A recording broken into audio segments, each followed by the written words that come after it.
ารวะสรรเลิศเรื่องความอยากเป็นเหตุแห่งความทุกข์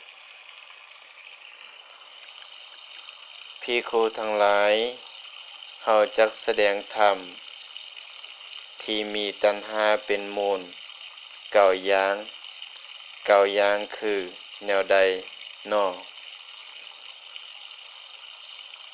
เก้าอย่างคือเพราะอาศัยตัณหาจึงมีการแสวงหาเพราะอาศัยการแสวงหาจึงมีการใดเพราะอาศัยการใดจึงมีความปรงใจหักเพราะอาศัยความปรงหักจึงมีความกำหนัดโดยความพอใจเพราะอาศัยความกำหนัดโดยความพอใจจึงมีความหลงใหลโมเมาเพราะอาศัยความหลงใหลโมเมาจึงมีความจับอกจับใจ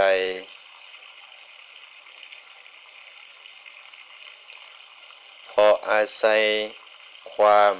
จับอกจับใจจึงมีความขี้ถี่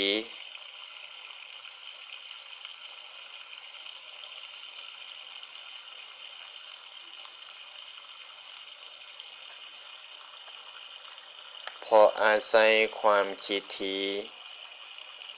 จึงมีการโหงกันเพราะอาศัยการโหงกันจึงมีเรื่องราวอันเกิดจากการโหงกันกล่าวคือการใส่อาวุธมีคมการผิดเทงการหยาดแยง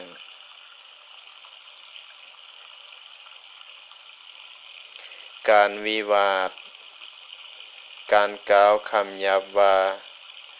มึงกูการเว้าคำส่อเสียดหรือการเว้าโต้ทั้งหลายทำอันเป็นบาปมีอกุศลเป็นอเนกย่อมเกิดขึ้นพร้อม